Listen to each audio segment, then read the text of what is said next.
마지막 날 여러분 모두가 우리 아버지 집 그곳에 모두 서기를 주님의 이름으로 축원합니다. 특별히 오늘 사순절 네 번째 주에 전에 모여 예배하는 여러분에게 우리 주님께서 주시는 풍성한 은혜가 넘치기를 주의 이름으로 축복합니다. 우리가 사순절 절기를 맞이하여서 예수님이 걸으신 길에 대해서 말씀을 나누고 있습니다.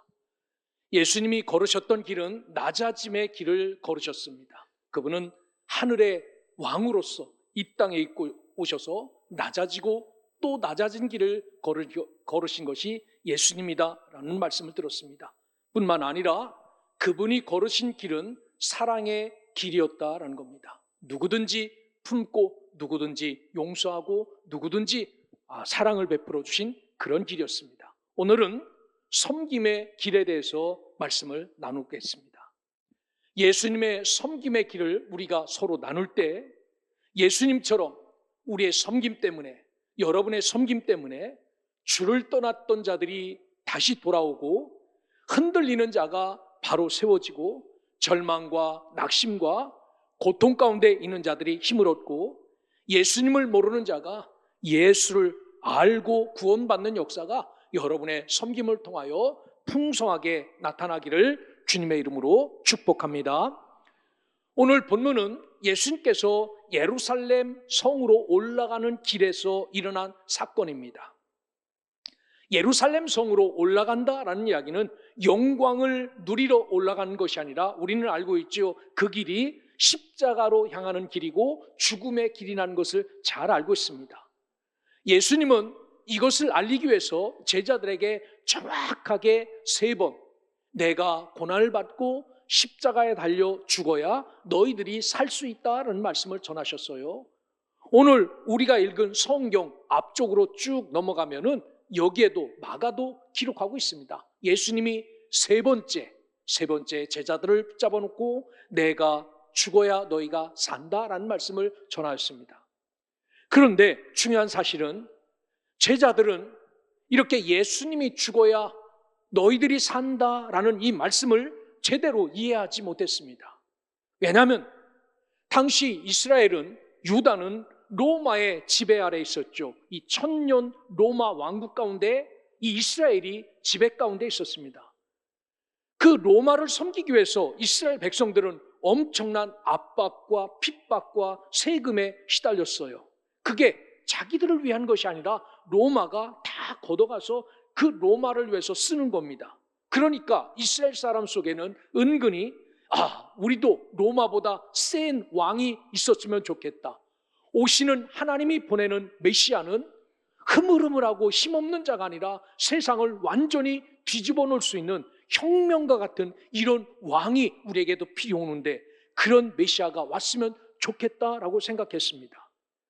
그런데 오늘 성경에 보면 그런 메시아가 왔어요. 아주 어린 아기로 마국간에 태어나 왔는데 예수님을 따르는 제자들조차도 세상과 똑같은 생각에 젖어 있었습니다. 오늘 우리가 나눈 본문이 마태복음에도 있고 여기에도 있고 마가복음에도 있습니다. 성경에 보면 마태복음 20장은 37절에 예수님의 제자 가운데 야고보와 요한 두 형제입니다. 형제가 어머님을 모시고 예수님에게 찾아가요. 그리고 예수님에게 큰 절을 하고 엎드려 요청을 합니다. 주님이 영광 중에서 하나는 주의 우편에 하나는 주의 좌편에 앉게 하여 주시옵소서라고 이 요한과 야고보의 어머니가 예수님 발 앞에 엎드려서 당신이 성공하는 그날에, 당신이 세상을 휘어잡는 그날에 오른쪽에는 큰 아들을, 왼쪽에는 작은 아들을 좀 세워주셨으면 좋겠습니다 라고 말합니다. 여러분, 이 말은 무엇을 의미합니까? 예수께서 이스라엘의 권력을 잡을 때 우리 자식들에게 가장 높은 자리를 한 자리씩 달라라는 청탁을 하는 겁니다.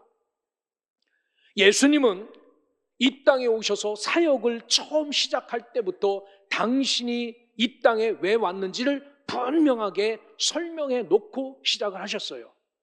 누가복음 4장 18절 이하에 보면은 주의 성령이 내게 임하였으니 라고 말합니다. 요단강에서 예수님이 세례를 받고 올라올 때 거룩한 성령이 기름 부어지듯 예수에게 부어졌습니다. 그리고 이는 가난한 자에게 복음을 전하게 하시려고 내게 이런 기름을 부어주셨다라고 말합니다. 아니, 가난한 자에게 복음을 전하는 것이 무슨 대수라고 우리 아들 하나 오른쪽, 아들 하나 왼쪽에 앉혀달라고 말합니까? 나를 보내사 포로된 자에게 자유를이라고 말합니다. 묶여있고 잡혀있는 그 사람에게 그 자유케 하는 게 뭐 영광스러운 일이라고 아들 하나는 오른쪽 왼쪽, 눈먼 자에게 다시 보게 함을 아무리 들어도 알 수 없는 자들에게 눈이 띄어지는 이것 하는 이 일에 내가 왔다라고 말해요. 눌린 자에게는 자유하게 하고 주의 은혜를 전파하러 왔다라고 말씀합니다. 이게 이사야 61장 1절 2절의 말씀을 그대로 예수님이 누가복음 1장 4장 18절에서 말씀을 하세요. 여러분, 이 말씀은 다른 말씀 아닙니다. 이 땅에 내가 섬기러 왔다라는 말입니다. 마태복음 4장 23절 이하에도 그런 말씀을 합니다.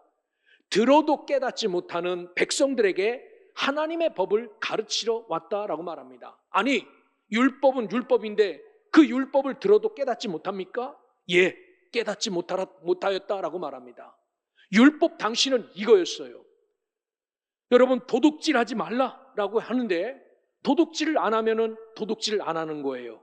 그런데 예수님이 와서 가르친 법은 뭐냐면 도둑질하려고 마음만 먹어도 행동으로 옮기지 않고 마음만 먹어도 그것은 도둑질이다라고 말합니다. 사람을 죽이지 않아도 마음속으로 저놈 죽여야 되겠다, 마음만 먹어도 우의법이다라고 말합니다. 이렇게 하나님의 법을 잘 가르치기 위해서 오셨다라고 말합니다. 백성들에게 새로운 천국 복음을 전파하기 위해서, 캐리소하기 위해서 오셨다라고 말합니다. 지금까지는 범죄하면 양 한 마리 잡아갖고 가서 하나님 앞에 속죄 예물을 드리면 되는데 이제부터는 살아계신 하나님의 아들, 이 땅에 오신 그 아들 예수 그리스도를 믿는 믿음 하나면은 온전히 구원받을 수 있다라는 이 천국 복음을 전파하기 위해서 이 땅에 오셨다라고 말합니다. 뿐만 아니라 이 땅의 백성들의 병과 약한 자들을 고치시기 위해서, 테라피오하기 위해서 이 땅에 오셨다라고 말합니다. 이 말씀은 섬기기 위해서 오셨다라는 전적인 하나님의 선언의 말씀입니다. 사랑하는 사람들은 이런 예수 그리스도를 하나님의 아들로도 안 믿었고 구원자로도 안 믿었습니다. 예수님을 따라다니는 제자들조차도 안 믿었다라는 겁니다. 제가 어떤 분이 쓰신 짧은 에세이집을 보다가 보니까 참 재미난 표현이 있었습니다. 여러분 마음속에는 2마리 개가 살고 있답니다. 여러분 개 키우시죠? 여러분 마음속에 2마리 개를 키우고 있는데 이 미친 개가 살고 있다는 겁니다. 내 속에는 뭐가 살고 있다고요? 미친 개 2마리가 살고 있다. 미친 개가 있습니까? 없습니까? 곤란하죠? 대답하시기. 첫 번째로 선입견이 살고 있다는 겁니다. 여러분 마음. 선입견. 선입견이 무슨 뜻입니까? 이미 마음속에 먼저 들어와 자리 잡고 있는 생각이나 인상, 이것 때문에 절대로 마음의 문을 열지도 않고 닫지도 않는 겁니다. 저 사람은 저런 사람이야 라는 선입견. 이게 아주 못된 강아지 한 마리라는 겁니다. 두 번째는 편견이라는 개가 살고 있다는 겁니다. 공정하지 못하게 한쪽으로 치우쳐 판단하는 것. 아, 나사렛 사람? 그 사람 어머니, 아버지? 그 아들, 형제 중 쭉 하나? 어떻게 여기에서 구세주가 나고 하나님의 아들이 날 수 있을까? 그래서 이 편견과 선입견이 우리를 살아가는데 미친 개 같은 건데, 이 2마리의 개를 우리 마음속에서 쫓아내야 보는 눈도 건강하고 생각하는 판단력도 건강하고 모든 것이 건강해질 수 있다라고 말합니다.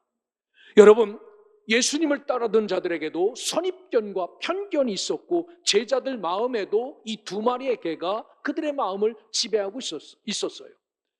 오늘 본문 41절에 보면 요한과 야고보 형제의 소식을 듣습니다. 요한과 야고보가 어떻게 했다고요? 엄마 모시고 가서 예수님에게 청탁을 했다는 겁니다. 당신이 나라를 잡으면 오른쪽 왼쪽 앉혀달라고. 그랬더니 10명이 어떻게 했다고요? 열불이 나서 화를 냈다는 겁니다. 여러분, 그게 화낼 일입니까? 아니, 진짜 십자가에 달려서 죽으러 올라가는 길에 그 자리에 같이 가서 오른쪽 왼쪽 이게 달아서 우리 아들도 같이 당신과 똑같이 죽게 해주십시오, 그런 얘기로 해석한 거 아니에요. 그게 무슨 권력이나 잡는 줄 알고 오른쪽 왼쪽 서게 해달라고 하는데 이 소리를 듣고 모든 제자 10명이 화를 냈대요. 얌전한 고양이가 부뚜막에 먼저 올라간다라는 말이 있어요. 우리 집 고양이는요, 생선을 코앞에다가 놔도 절대로 먹지 않아요. 이런 분들 계세요. 여러분, 개는 개고 고양이는 고양이입니다. 여러분들 눈을 안 보면 고양이가 부뚜막에 올라가지요. 왜 그렇습니까? 그렇지 않을 것 같은 사람이 나보다 먼저 움직임을 보고 10명의 제자들이 기회를 놓친 것에 대해서 화를 냈다는 겁니다. 너희들만 제자냐? 우리도 같은 제자인데 너희들만 갔냐? 왜 우리는 빼놓고? 너희들만 올라갔냐? 2명만 쓰임받냐? 라고 하면서 버럭버럭 화를 냈다는 겁니다. 이 장면은 예수님의 제자들의 마음속에 무엇이 들어있는지를 보여주는 말씀입니다. 어떤 게 들어있습니까? 예수님은 죽으러 올라가는데 그게 무슨 권세나 잡으러 올라가는 줄 알고 높아지고 싶은 마음이 있어서, 권력을 쥐고 싶은 마음이 있어서, 다른 사람보다 앞서고 싶은 마음이 있어서 그 두 제자가 엄마 모시고 청탁하라고 한 그것 가지고 버럭버럭 화냈다라고 말합니다. 여러분, 사실 이 모습은 저와 여러분의 모습이기도 합니다. 우리 자녀들에게 어떻게 말합니까? 너는 할 수만 있다면 낮아져야 된다. 할 수만 있다면 져주고 살아라. 할 수만 있다면 밑바닥에서 살아라 라고 말합니까? 그렇지 않습니다. 정말 밥 먹을 때마다, 만날 때마다 너는 높은 자리가 성공하는 자리야. 너는 다른 사람보다 위에 있어야 돼. 밑에 있으면 절대로 안 된다. 여러분, 이렇게 말하는 것이 우리 아닙니까? 오늘 우리와 예수님의 생각은 천지차이예요. 이때 예수님께서 완전히 다른 길을 말씀합니다. 십자가의 길은 왕의 길이 아니라 종의 길이며, 그리스도를 따르는 길은 높아지는 것이 아니라 낮아지는 길이고, 이 길은 지배하는 길이 아니라 섬김의 길이다라고 말씀합니다. 오늘 이 말씀을 통해 우리 주님이 가신 길이 어떤 길인지를 분명히 보시고, 예수님이 원하시는 길 앞에서 정반대의 길을 선택하는 자 없기를 주님의 이름으로 축원합니다. 오늘 예수님은 성경에 보면 세상의 방식에 대해서 먼저 말씀을 하세요. 세상은 어떻게 돌아가는지 먼저 말씀합니다. 42절 보십시오. 표준 세번역 성경으로는 이렇게 말씀합니다. 예수께서 제자들을 곁에 불러놓고 12명을 다 불렀다는 겁니다. 그들에게 말씀하시기를, 이방 사람들을 다스린다고 자처하는 사람들은 백성들을 마구 내리누르고 라고 말합니다. 세상 사람들의 특징은 누구든지 권력만 잡으면 백성들을 마구 찍어 누른다는 겁니다. 고관들은 백성들에게 권세를 부린다라고 말합니다. 이게 세상이 어떻게 돌아가는지에 대한 방식이고 이게 대답이다라고 말합니다. 여러분, 여기에 보면은 두 가지 중요한 단어가 나와요. 임의로 주관하다라는 말입니다. 이 말은 카타퀴리오라는 말입니다. 지배하고 억누르는 겁니다. 세상이 주는 권력, 우리나라도 권력을 주죠. 대통령에게도 권력을 주고, 여러분 모든 국무위원들에게 권력을 주죠. 그런데 그 권력이 다 어디서부터 온다고 헌법은 이야기하죠? 국민으로부터 오는데, 우리가 찍어서 줬는데 그게 자기가 주인인 줄 알고 권력을 함부로 휘두르면은 국민으로부터 다 따돌림을 받고 하잖아요. 오늘 세상 사람들은 권력을 가진 것이 자기의 힘인 줄 알고 여기 임의로 주관하였다, 지배하고 억눌렀다라고 말합니다. 세상은 힘 있는 자가 이렇게 권세를 누리게, 그래서 우리는 높아져야 돼, 큰 권력을 가져야 돼, 많은 사람 위에 서야 돼, 머리가 되어야 돼 라고 말한다는 겁니다. 또 다른 방식은 권세를 부린다라는 겁니다. 이 카텍 수시아주라는 말입니다. 위에서, 그 높은 자리에 위에서 권력을 행사하고 힘으로 다스린다라고 말합니다. 그래서 예수님은 지금 세상은 이런 권력고조, 이런 힘의 지배하에 살고 있는데 라고 말하면서 항상 높은 자리에서 명령을 하고 아랫사람은 복종하며 권력은 가진 사람은 힘으로 다스리고 밑에 힘없는 자는 그저 숨죽이며 살아가는 것, 그것이 세상의 삶의 방식이다라고 말합니다. 그러면서 예수님은 이어서 충격적인 삶을 말씀하세요. 본문 43절에 보면 너희 중에는 그렇지 않을지니 라고 말합니다. 내 제자들은 세상의 이러한 방식과 같은 방식으로 살지 말아야 된다라는 강한 어조로 이야기합니다. 세상은 그렇다 할지라도 교회는 그래서는 안 되고, 세상 사람들은 이렇게 살아도 하나님의 따르고 믿는 백성들은 이렇게 살면 안 된다라고 말합니다. 여러분, 교회는 세상과 같은 원리로 움직이지 않는다라는 그런 말입니다.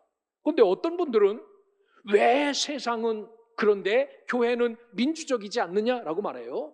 교회는 민주적이지 않습니다. 하나님의 말씀적입니다. 하나님의 나라는 완전히 다른 원리로 움직인다라는 겁니다. 우리는 종종 세상의 원리를 교회에 적용하는 분들이 계세요. 하지만 교회는 세상의 법이 아니라 하나님의 법이 통치합니다.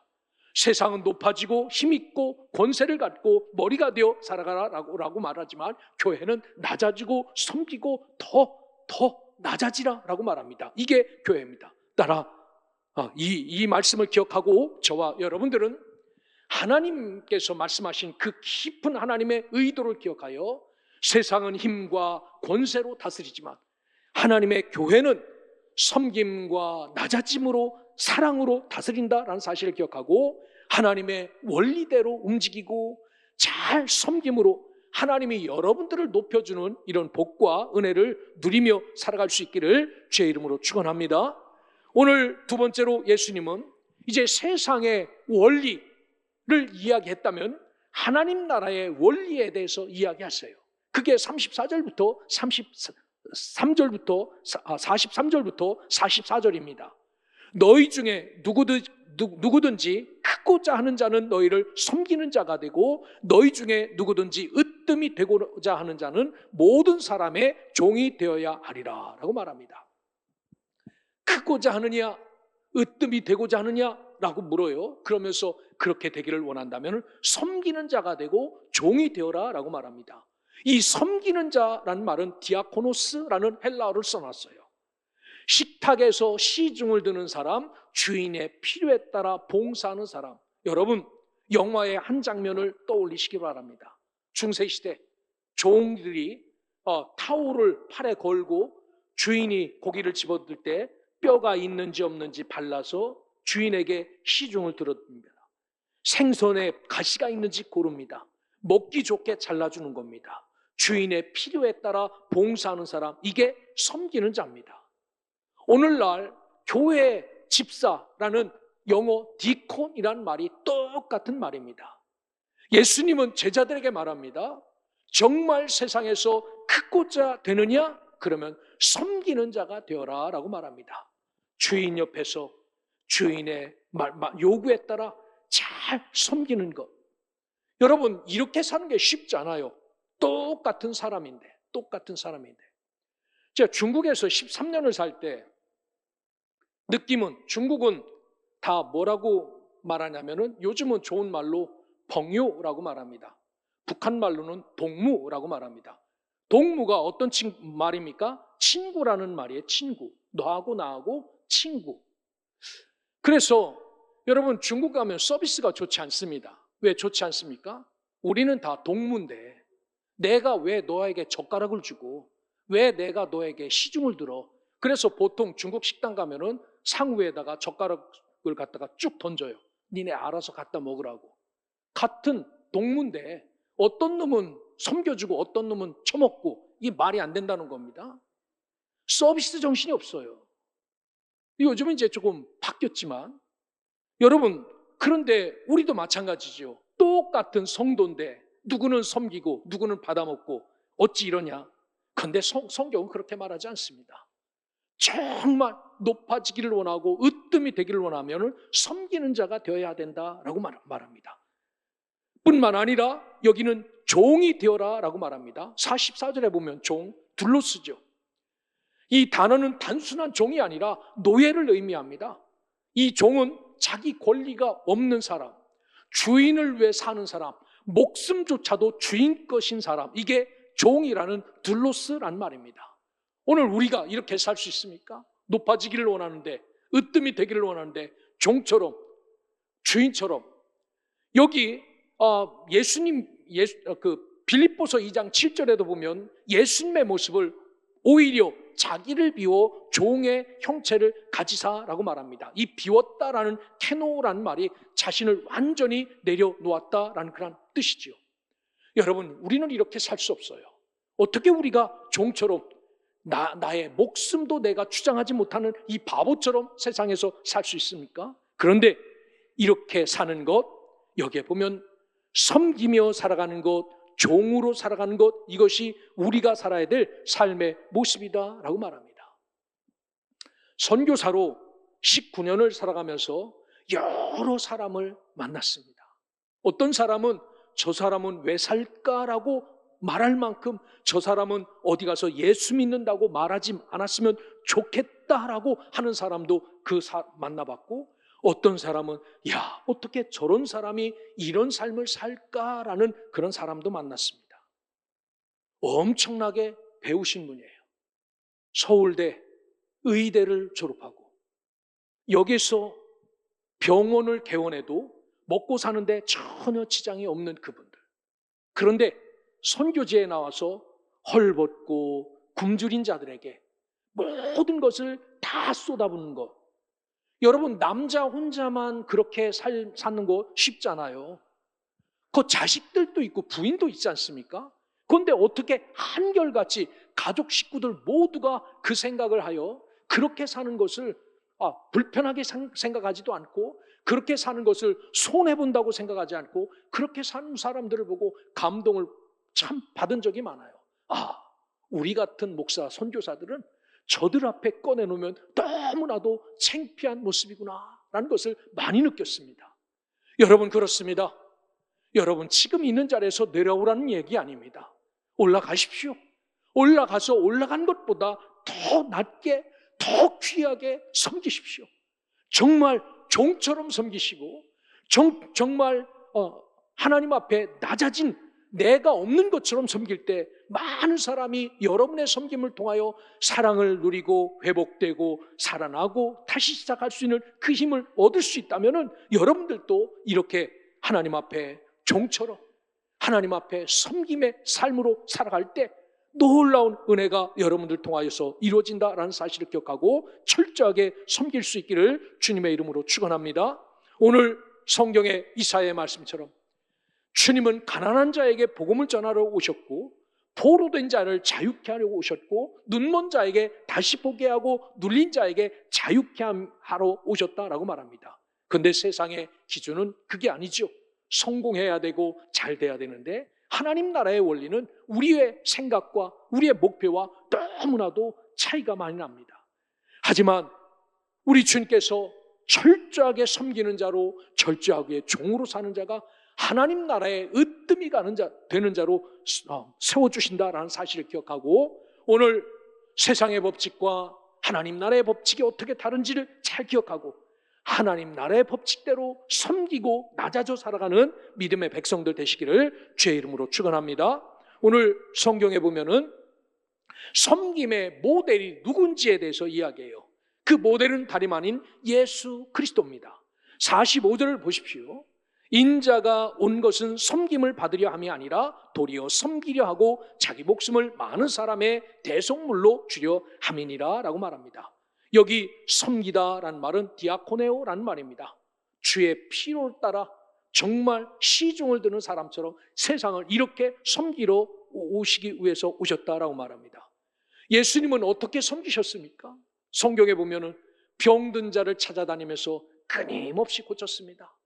여러분, 이 세상에 여러 직업이 있지만 우리가 생각할 때는 의사의 직업이 여러분 정말 대단하고 귀하고 우리가 우러러보고 그런 직업 같은데 막상 거기서 일하시는 분들은 어떨 것 같습니까?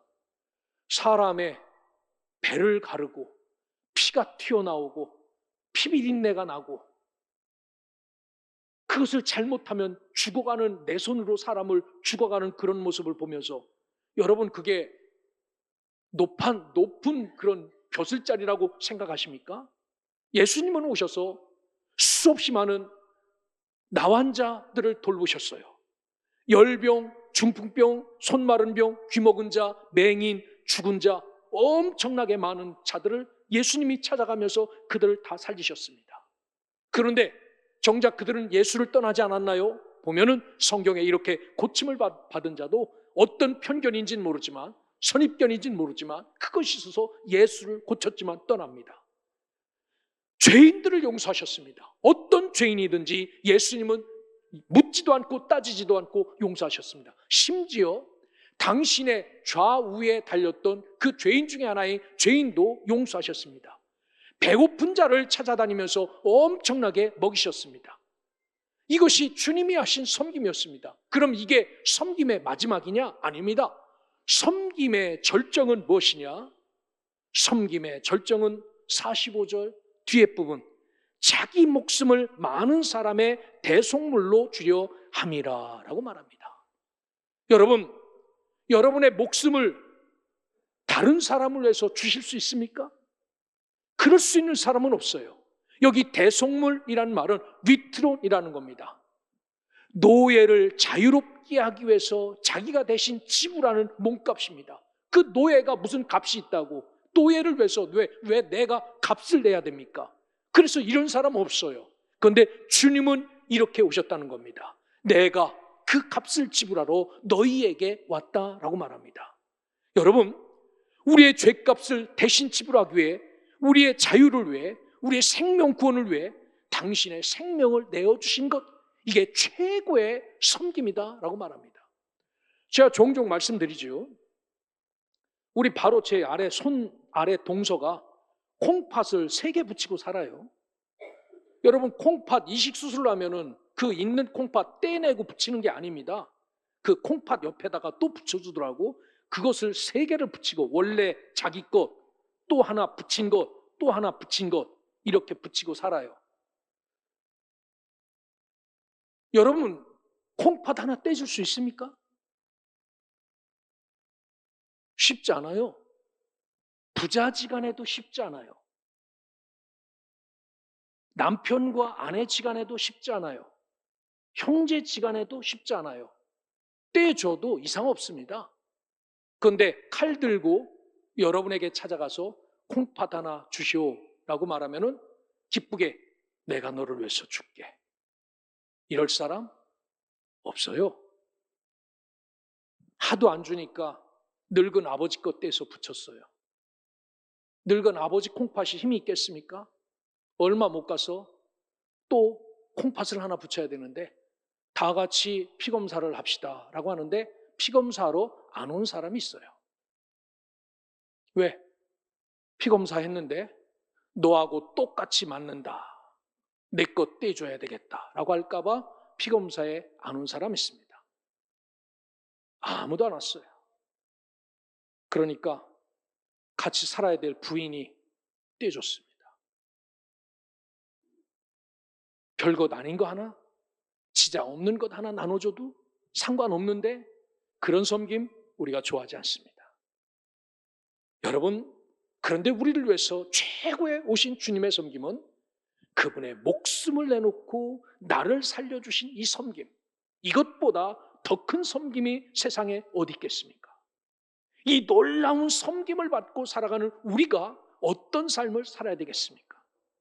여러분, 오늘 하나님의 아들이 죄인을 위해 자기 생명을 내어주신 이 섬김이 최고의 섬김임을 기억하고 저와 여러분들은 이런 섬김을 받고 살아간다라는 사실을 기억하고 우리의 섬김을 통하여 다른 사람이 살아날 수 있다면, 우리의 섬김을 통하여 무너지고 넘어지고 쓰러진 자가 일어날 수 있다면, 나의 말 한마디의 섬김을 통하여 그 쓰러져 있고 고통스러워하고 아파하고 절망 가운데 있는 자가 힘을 얻고 용기를 얻을 수 있다면 여러분들도 여러분의 삶을 세운 그 자리에서 세상의 방식이 아니라 하나님의 방식으로 섬기고 종이 되어 붙잡아주고 힘이 되어줄 수 있는 믿음의 백성들 되시기를 주의 이름으로 축원합니다. 여러분 주위에는 이런 사람들이 손을 들고 있어요. 이때 조용히 찾아가서 손을 붙잡아주며 집사님, 내가 함께 기도해 줄게 힘을 내세요. 권사님, 내가 당신을 위해서 기도합니다. 하나님이 어루만져 주실 겁니다. 장로님, 힘내세요. 하나님이 함께 하십니다.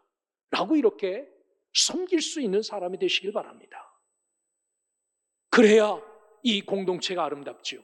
오늘 성경에 보면은 이렇게 섬기는 자들에게 하나님이 주시는 최고의 선물은 죽어도 다시 사는 부활의 은혜를 우리에게 허락하여 주신다라고 말합니다. 놀랍지 않습니까? 살아서 당신의 생명으로 우리를 살려주시고 그렇게 섬기고 종처럼 으뜸이 되는 자가 아니라 낮아지고 또 낮아진 자들에게 주시는 복은 주님이 서신 그 나라에 죽어도 살아가는 부활의 영광을 우리에게 허락하신다라는 이 복을 기억하고 오늘 우리를 세우신 삶의 자리에서 의시되며 내가 가진 권력과 힘을 자랑하고 이것으로 사람을 다스리는 자들이 아니라 그 높은 위치에 있다면 있는 위치에서 낮은 종으로 섬기는 자로 내려오시길 바랍니다. 낮은 자리에 있다면 더 낮은 자리로 내려가서 더 힘들고 어려운 사람들의 손을 붙잡고 섬길 수 있는 자들이 되시길 바랍니다. 이럴 때 하나님께서 여러분들 향하여서 최고의 선물, 죽어도 사는 놀라운 선물, 이 선물이 여러분에게 있음을 기억하고 우리 모두가 이 사순절을 지나며 예수님이 걸으셨던 섬김의 길에서 외면하는 자 없이 주님이 걸으셨던 그 길 100% 우리가 따라 걸을 수는 없지만 우리도 하나님의 은혜 아래서 철저하게 섬김의 사람으로 살아가는 믿음의 백성, 자녀들 되시기를 주님의 이름으로 축원합니다. 기도하겠습니다.